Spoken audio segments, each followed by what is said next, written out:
पर्यंती जिल्हा परिषद शाळेतील चिमुकल्यांची तहान भागणार का? पाण्याची टाकी कोरडी ठणठणीत. केंद्रप्रमुख आणि इतर अधिकारी करतात काय? पर्यंतीच्या महादेवनगर प्राथमिक शाळेतील चिमुकल्या विद्यार्थ्यांचे पाण्यावाचून हाल होत असल्याची बाब समोर येत आहे.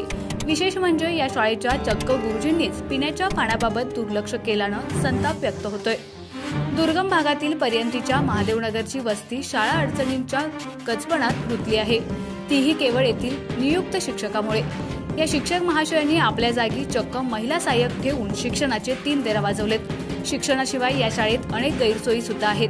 याकडे ना त्या शिक्षकाचे ना प्रशासनाचे लक्ष आहे. हजारो रुपये खर्चून या शाळेतील विद्यार्थ्यांसाठी पिण्याच्या पाण्याची टाकी बांधण्यात आली, परंतु त्या टाकीचा वापरच होत नसल्यानं कित्येक वर्षांपासून ही टाकी वापरविना पडून आहे. शाळेतील मुलांना शुद्ध पाणी पिण्यासाठी फिल्टर सुद्धा नाही. टाकीचे नळ गंजून गेलेत तरी टाकीची सुद्धा दुरावस्था झाली आहे. टाकीत पाणीच नसल्यानं विद्यार्थ्यांना रोज घरूनच बाटलीतून पाणी आणावं लागतंय. शाळेत या बाटलीभर पाण्यावरच दिवसभर तहान भागवावी लागतेय. मध्याह्न जेवणानंतर सुद्धा पिण्याचं पाणी उपलब्ध होत नसल्यानं विद्यार्थ्यांच्या आरोग्याचा गंभीर प्रश्न निर्माण झालाय. या शाळेतील शिक्षक प्रशासनाला अंधारात ठेवून बेकायदेशीर उद्योग करत असतील तर त्यांना विद्यार्थ्यांसाठी पिण्याच्या पाण्याची सोय करणं अवघड नाही.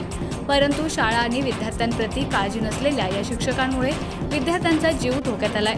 या विद्यार्थ्यांच्या घशाची कोरड वाढवणाऱ्या शिक्षकाला प्रशासन जाब विचारणार का? मानदेशी आवाजसाठी एकनाथ वाघमोडे, दहिवडी.